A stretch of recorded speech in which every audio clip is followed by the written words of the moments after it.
Welcome to the Pencil Bob channel. I hope you enjoy my stories. I pulled into the long gravel drive and noticed the chaos before I even got out of the truck. Folding tables lined the edge of my property. A couple of tents were half up, their canvas flapping in the wind. Coolers were stacked against the wooden fence. Someone had dragged extension cords across the driveway. And worst of all, a banner hung between two trees with the HOA logo on it. My stomach sank. I jumped out and stomped toward them. "Hey, what the hell are you doing on my land?" A man with dark hair and a sharp grin looked up. "Morning," he said, waving lazily. "We're just setting up for the neighborhood barbecue. You're welcome to watch." I stared. "This is my property." "Do you even know whose land this is?" He shrugged. "Technically, everyone here is part of the HOA now. So it's a shared space. Easier for us this way." I shook my head, furious. "Shared space? This isn't a park. Look at the deed." I waved the papers.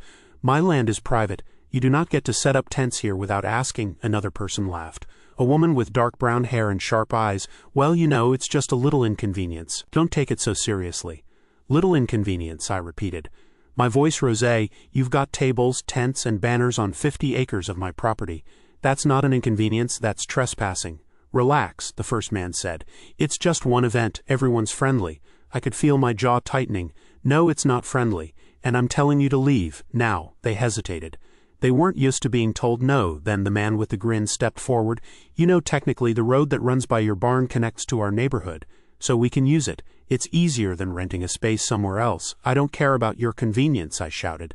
"This is my driveway, my property. Get the hell out," the woman snorted. "Maybe you're just a little too protective of your land. We're saving the HOA money. Don't be ungrateful." I rubbed my temples, trying to stay calm. "You are trespassing. And I will make sure you understand the law if you don't leave immediately." They exchanged smirks. "You could always call the county," the man said.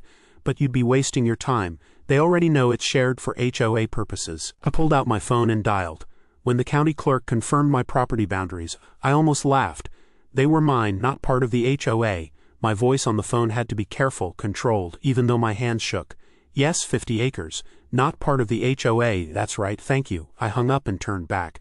"See, you have no right to be here. Pack up." They looked annoyed, but the tents stayed. The tables stayed. The banner flapped harder in the wind. I decided to leave them for now and come back later with the papers. I drove down to the main road and saw tire tracks cutting across the field. They weren't just using the driveway, they were trampling my land. By the time I returned, I noticed a white envelope resting on the porch. I picked it up and my stomach dropped. The return address was the HOA office. My fingers shook as I opened it. Inside was a notice. "Fine for obstruction." I read it again, slowly. They were charging me for blocking their event. I felt my face go hot. My fists clenched around the paper. I wanted to tear it up. Instead, I sank onto the porch and read it one more time. Every sentence was more ridiculous than the last.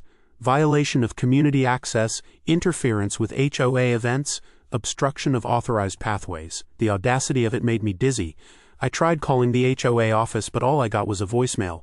The message was friendly sounding, almost polite, but the undertone made my skin crawl. They weren't going to back down. I spent the rest of the day pacing. I kept looking at the driveway. Every so often, I saw shadows moving near the tents.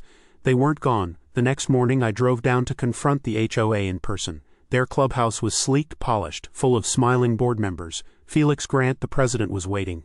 Slick back hair, a smile like he owned the world. "Ah, good morning," he said, holding a clipboard. "We received your note about the driveway." "I don't think you understand," I said, gripping my papers. "This is my land. Your members have no right." Felix waved a hand. "Technically, the road you're using is maintained by us. Shared access. Easier for everyone if events are held there." "It's not shared, it's mine," I snapped. He leaned back and smiled. "Well, maybe a small inconvenience is part of being in a community." The board members around him chuckled. Marissa Doyle added, "We just want what's best for the neighborhood. You'll see it'll be easier if you cooperate." I looked at them, my blood boiling. "Cooperate? You've set up tents, tables, banners, and now you're fining me for stopping you? This ends now." Felix tilted his head, still smiling. "It doesn't have to end badly. But of course if you resist," I cut him off.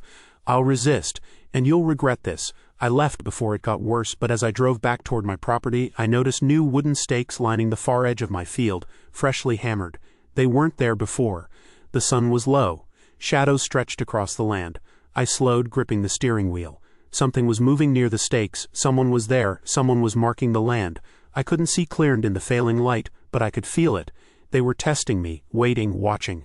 I killed the engine and grabbed my flashlight, and that's when I saw a figure step out from the shadows moving between the stakes. The next weekend I returned to the property earlier than usual, hoping to catch the board members in the act. My jaw was set before I even got out of the truck.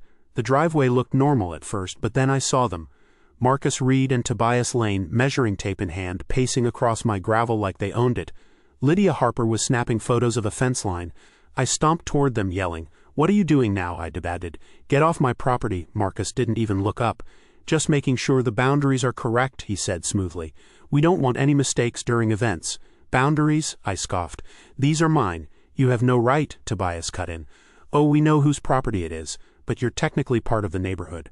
Rules apply to everyone now." I clenched my fists. "Technically, I'm not a member. I never agreed to anything." Lydia raised a brow. Details. "You'll feel better if you just comply." I shook my head. "I'm not complying. You're trespassing. Stop taking photos. Stop measuring. Move your tape." Marcus smirked, then leaned against a tree. "Or what, you'll call the cops?" "Yes," I shouted. "And I'm filing complaints. This is harassment. You have no legal claim to this driveway." They laughed as if I were the joke. Tobias said, "Relax, we're just doing what's best for the neighborhood." I snapped, "This is not your land, and you are going to regret treating me this way." Later that day, more envelopes appeared on the porch. I ripped them open. One fined me for unauthorized fencing, another for blocking egress, and a third for obstruction of community access, each one more ridiculous than the last. I paced the porch, muttering, thinking about how petty and coordinated this was. I decided to head to the HOA clubhouse again, this time with a surveyor in tow. I needed them to see the official maps. Felix Grant greeted us, his usual slick smile plastered across his face. "Good morning," he said, clipboard in hand. "We received your complaint. What can we do for you?" "Show you these," I said, holding up the surveyor's report.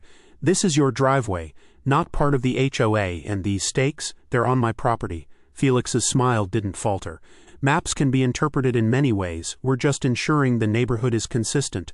You wouldn't want to cause problems, would you?" Marissa Doyle leaned over Felix's shoulder. "Better to follow the rules, sir. Saves you from fines." I slammed the papers onto the table. "I don't care about fines that have no legal basis. You can't just take my land for your parties." Felix's tone sharpened. "Careful. Escalation benefits no one. You resist, we enforce." I stared him down. "Enforce what? You're not the law." He chuckled softly. "Technically, the county defers to the HOA for shared access issues. You'll see." I left frustrated and furious. I decided to document everything. Cameras went up on trees, fences, and even hidden near the barn. I recorded conversations, took photos of tire tracks, and even videoed Marcus and Tobias moving stakes at night. The retaliation didn't stop. A week later, I came home to find my mail smashed across the yard, torn open, envelopes scattered. New fines awaited me: improper soil management, misuse of private roadways, and the most absurd, failure to maintain visual uniformity of your property's entrance. Each fine carried a hefty fee. I stuffed the papers in my truck and drove straight to the HOA office. Felix was waiting, smirking. "Trouble again?" "Trouble," I spat. "This is harassment. You're inventing rules just to torment me." "Community standards apply to everyone," he said. "You just happen to live on the edge of the neighborhood. Compliance is easier than resistance." I slammed my hands on the desk. "I'm not complying, and you'll pay for this." He raised an eyebrow. "That's a bold statement," Marissa Doyle laughed. "Bold words. Let's see how far they carry." That night I noticed movement outside. Flashlight beams darted across the far field, and someone crouched near the barn. My heart pounded. I grabbed my own flashlight and ran out. A shadow bolted. Someone, or several someones, had been tampering with my property. Stakes moved. Equipment shifted. I realized they were testing me, pushing limits, seeing what I'd tolerate. I called the local police. The dispatcher was polite but vague. "We can check property lines, sir, but trespass in rural areas is tricky. Documentation helps." I set up more cameras, even motion-activated ones near the driveway and barn. Every night I watched for figures moving. I stayed awake hours past midnight, flashlight in hand, watching the shadows creep across my property. Then one night I saw Felix's SUV rolling slowly down the gravel drive. He stopped near the barn, crouched, and appeared to measure something. I clicked the camera on, heart hammering. He glanced up at me. I froze. Our eyes locked through the darkness, and he smiled. He smiled like he owned the place. The next morning I found another envelope. Inside were photographs of my barn, my driveway, even the corner where my daughter sometimes plays. The words written on the back made my stomach drop. "Keep testing us, and it won't be pretty." I knew then this wasn't just about fines. It was personal. I stood on the porch at sunset, looking out at fresh stakes hammered into my property, thinking about cameras, lawyers, and what they'd do next. Somewhere out there, someone was watching, waiting, and I had no idea how far they'd go. I didn't sleep much that week. Every time I closed my eyes, I saw the stakes lined up across my property, fresh and sharp in the moonlight. I reviewed the footage from the cameras I'd set up. Felix's SUV, Marcus in the passenger seat, creeping down the driveway at midnight. Lydia behind the wheel one night, someone else crouched near the barn hammering. They were relentless. I knew I needed proof, not just cameras, not just photos. I called a land surveyor I trusted and asked him to run the lines officially, to mark the property as it legally existed. He came the next morning with measuring wheels and a clipboard. I followed him while he went over every corner, every fence line, every edge of the driveway. "See here," he said, pointing to a stake that had been hammered into the ground just last week. "This isn't even on your property line. Whoever did this, it's deliberate." I ran my hand over the surveyor's map. It matched my deed. The HOA had shifted stakes, moved boundaries, made it look like some of my driveway belonged to them. My chest tightened. I had the proof I needed, but I also knew the fight was about to escalate. The next HOA board meeting was packed. I walked in carrying the surveyor's map, printed copies, and my camera footage. The room went silent when I laid the documents on the table. Felix's smug grin faltered for a moment. "I want answers," I said, my voice steady despite the anger coiling in my chest. "These stakes, these boundaries, these fines, they're all wrong. And I have proof." Felix leaned back in his chair, steepling his fingers. "Proof? Interesting choice of words. Community standards are sometimes interpreted differently by different parties. Perhaps you're misreading the situation." I slammed the map down. "I'm not misreading anything. You've been using my land for your events without permission. You've moved stakes. You've issued fines. This isn't interpretation, it's harassment." Marissa Doyle giggled nervously. "We're just trying to make life easier for everyone." "Life easier?" I repeated. "You're trespassing, threatening me, and costing me money." A few residents in the back shifted in their seats. I caught their eyes. Some nodded subtly. I realized then I wasn't alone. People had been bullied by this board before. Felix's voice dropped sharp. "You shouldn't have brought these here." Security, 2 men moved to intercept me, but before they could touch me, a woman's voice rang out from the crowd. "Wait, let him speak." All heads turned. An older woman stepped forward, hand trembling slightly. I have something to show you, something you should see." She handed me a folded note. I opened it carefully. Inside were pages of emails, meeting minutes, memos, all from within the HOA, names, dates, references to events held on my driveway to save money on rentals. Mentions of altering boundaries, adjusting fines, even internal complaints that had been ignored. "I'm Clara," she said quietly. "I used to be on the board. I was pushed out for asking questions. These emails, they show everything." My stomach twisted. "You're giving this to me?" She nodded. "I don't want to be involved anymore, but it's the right thing to do. They've gone too far, and they'll keep doing it if no one stops them." I glanced at Felix. His face had hardened. "How did you get these?" he demanded. Clara didn't answer. She just looked at me. "Use them wisely." That night I stayed up late reviewing every email, every attachment, every timestamp. The pattern was clear. They had deliberately used my driveway for board events. They had faked records, moved stakes, and issued fines to intimidate me. Then the sound of tires on gravel made me freeze. My blood ran cold. I grabbed my flashlight and stepped onto the porch. A figure slipped across the field. Another one followed. My heart hammered in my chest. I turned on a camera as quietly as I could. I could see Felix's SUV parked near the far edge of my property. Marcus and Tobias were crouched near the fence, moving stakes. Felix waved lazily, as if he owned the night. I snapped a photo, holding my breath. They didn't notice. Not yet. The next morning I noticed something strange on my porch. A single envelope, no return address. Inside was a printed photo of my barn, taken from one of the cameras I had mounted near the driveway. On the back someone had written, "You're getting too curious." I felt the weight of it. They weren't just harassing me, they were daring me, testing me. Seeing how far I would go, I made a decision. I couldn't just record and wait. I needed a strategy. Clara and I spoke over the phone late into the night, plotting the next steps. She suggested going public, but I wanted to hit them where it would hurt the most. "They can't just hide behind the HOA," Clara said. "They're going to be personally responsible for what they've done. You need to make sure of it." I nodded, knowing she was right. This wasn't just about fines anymore. This was about making sure every person who had tormented me felt the consequences personally. Just as we hung up, the motion detector camera on the barn triggered. I ran to the screen. The footage showed a shadow moving quickly across the roofline. Someone had been there again, climbing where they shouldn't. My hands shook. Whoever this was, they were brazen, bold. They knew I had proof, but they didn't care. I grabbed a flashlight and went outside. The night was silent except for the rustling of leaves. The air smelled faintly of smoke. My heart raced. I froze. Near the barn, a faint glow flickered. Someone had started a small fire on the roof. I ran, grabbed a hose, and put it out just in time, leaving a black streak across the shingles. The camera caught it all. Felix's SUV was gone, but the evidence remained. I realized this fight was going to get worse before it got better. And as I stood there in the cold, staring at the charred shingles and stakes pushed too far into my field, I knew the next move would define everything. Because now it wasn't just fines or insults, it was escalating into property damage. And I had no idea how far they would go next. I spent the next few days compiling everything. Emails from Clara, surveyor's maps, camera footage, photos of the fire-damaged barn, and all the absurd fines. I typed notes furiously, organizing dates, times, people. Each piece of evidence was a hammer, each photo a nail. Clara met me at the diner one afternoon. She slid a manila envelope across the table. These are copies of everything I have.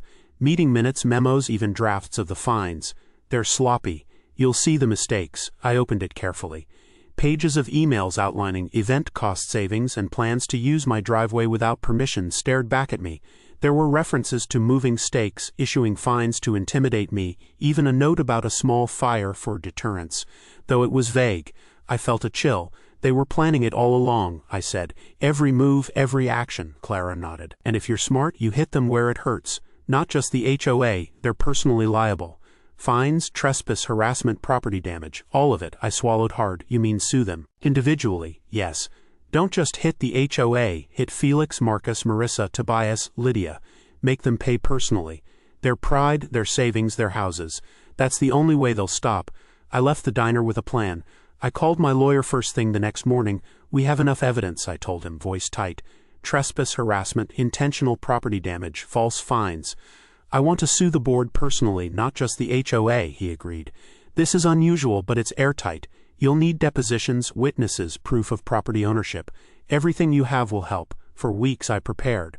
I got sworn affidavits from the surveyor, neighbors who had seen board members on my property, even someone who'd seen Marcus moving stakes in the dark. I met with Clara again, scanning everything into PDFs, taking photographs, printing copies for court. Then came the local reporter. I invited her over. We sat in my barn, cups of coffee in hand, and I laid out the story. Stolen property, false fines, altered stakes, harassment. She listened, wide-eyed, taking notes, snapping pictures of maps and emails. This is huge, she said finally. If it goes public, it won't just be a story. It'll be explosive. I nodded. They need to be exposed. Personally, not just as the HOA, they've terrorized me, my property, my family. They need to pay for it themselves, the reporter promised a piece in the weekend edition. I braced for the fallout. The day the article ran, I drove past the neighborhood watching. Cars slowed. Neighbors stared at the banner of complaints. Phones rang. I saw Felix pacing near the clubhouse, talking to Marcus and Marissa. Their voices were sharp, urgent, full of panic I'd never seen before. By midweek, more complaints rolled in from residents who had been too scared to speak. They had stories about fines, threats, inspections, even small acts of intimidation. Everything matched what I had documented. My lawyer advised compiling these too. The lawsuits now weren't just mine. They had become a chain reaction. Then came the threats. A typed envelope with no return address appeared at my house. Inside was a photograph, my driveway at dawn, someone's shadow moving across it. On the back a single line, "You'll regret this." I didn't flinch, not yet. The night of the first deposition, Felix, Marcus, and Tobias showed up at the courthouse. Their faces were pale, tense. I could tell the newspaper coverage had rattled them. Every step they took toward the courtroom seemed measured, calculated. Inside, the questioning began. Emails were read aloud. The surveyor's maps spread on the table. Their smirks faded quickly. "We were acting in good faith," Felix said, voice strained. "It was standard procedure for the community." The lawyer's tone was calm. "You knowingly trespassed on private property. You altered boundaries. You issued fines without cause. You caused property damage. You'll answer personally for each action," they stammered, tried to deny. Marcus shifted in his seat, eyes darting. Marissa scribbled notes nervously. Lydia avoided eye contact. Their composure crumbled under scrutiny. Outside, neighbors whispered, cameras flashed, the air was electric, word was spreading. The board members weren't shielded by the HOA, they were vulnerable individually. Weeks passed, each court date, each deposition piled on. Some board members tried to rally the HOA as a shield. Felix issued statements claiming misunderstandings and clerical errors. But every email, every photo, every witness countered them. Then came the phone calls, banks contacting Marcus about loans, Felix's creditors tightening the screws, Marissa's clients backing out after reading news stories, Lydia's job threatened because of the attention. Each personal suit was a weight around their necks, each financial obligation closing in. One night, I got a tip from Clara. They're talking about selling houses, moving. They can't handle the pressure. They're panicking. I felt a surge of grim satisfaction. Not joy, not relief, just the cold knowledge that they were about to face consequences they hadn't imagined. And then the final straw came. I received an anonymous text. Felix left town. Marcus is listing his house. Marissa is moving. Lydia's job is gone. I looked out at the stakes in my field, the barn still bearing scars from their midnight fire attempt, and I realized something. The fight wasn't over, but the balance had shifted. Somewhere out there they were scrambling, losing everything they thought they owned, and for the first time I felt the tiniest glimmer of control. But I knew one thing. They weren't finished yet. They would push back, try to intimidate, try to regroup, and I had no idea what they'd attempt next. By the time the lawsuits went to trial, the board members were already unraveling. Felix Grant barely slept. He showed up to court looking exhausted, his sharp suit rumpled. Reid had listed his house, papers stacked on the desk, phone calls from buyers and banks flooding in. Marissa Doyle's clients had dropped her. Lydia Harper had lost her job when a local client recognized her name in the news. They had no idea what was coming next. The courtroom was packed. I watched from the back as Felix tried to explain, his voice wavering. "We acted in good faith," he said. "It was for the benefit of the community." The judge didn't flinch. "You trespassed on private property," he said. "You issued false fines. You altered boundaries. You caused property damage intentionally. You will answer personally for all actions." Marcus's hands shook. He muttered under his breath, glancing at Felix. The others avoided eye contact. Each document I had compiled, each photo, every email Clara had provided was laid out in front of the court. Every witness confirmed what I said. One neighbor, a retired surveyor, described seeing Marcus and Tobias moving stakes at night. Another recalled Lydia taking photos of my barn while I was away. The evidence was overwhelming. When the verdict came down, each board member was hit with a staggering sum in personal damages. Felix's bank accounts were frozen and creditors lined up outside the courthouse. Marcus's house went into foreclosure almost immediately. Marissa had to sell her car, her savings drained to pay judgments. Lydia received eviction notices for unpaid rent and liens on her personal property. Their pride, their reputation, their finances, all disappeared under the weight of personal liability. The HOA as an organization survived technically, but without the leadership, and with public exposure destroying any credibility, it limped on. Its bylaws and fines had been exposed for what they were, tools of harassment and personal gain. Residents demanded accountability. The new board, appointed after the lawsuits, barely managed to keep the neighborhood functioning, and the shadow of the previous regime haunted every meeting. I visited my property that weekend. The stakes that had been moved and hammered were restored to their proper places. The driveway was clear. My barn still bore the faint black streak from the fire attempt, but the repairs were done. I walked slowly, surveying every corner, remembering nights spent awake listening for footsteps, watching shadows move across my land. Felix's absence was tangible. Marcus's foreclosure sign remained for weeks, an ugly reminder of how their personal recklessness destroyed everything. Marissa and Lydia were gone from the neighborhood, rumors of relocation circulating quietly. I heard from neighbors that they had moved far away, no one willing to rent or sell to them without suspicion. I felt a hollow sort of satisfaction. Not joy, not relief, just a sense of justice executed. The people who had harassed me, who had trespassed, threatened, and damaged property, had paid the price personally. Their power over me was gone. Their wealth, their influence, their standing, they were gone too. Clara came by later bringing coffee. "You did it," she said quietly. "I didn't do it alone," I said, watching a hawk circle above the field. "But it's over. For now." We talked about the lawsuits, the neighbors who came forward, the personal costs the board members had endured.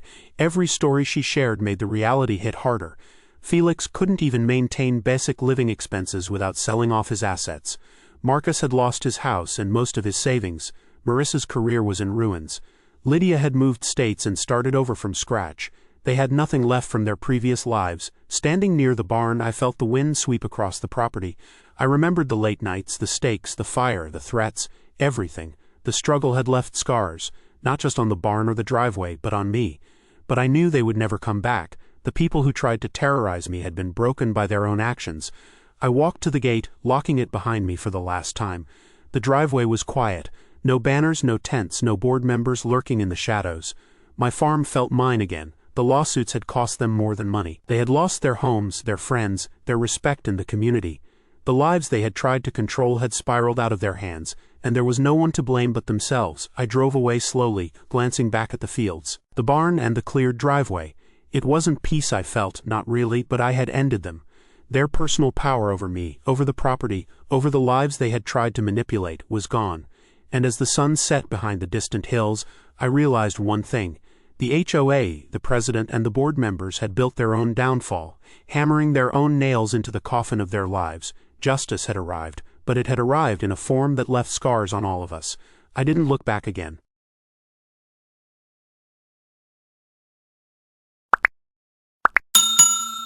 I would like to thank you for watching the video to the end. To encourage us to make more videos, please like, subscribe, comment, as well as share.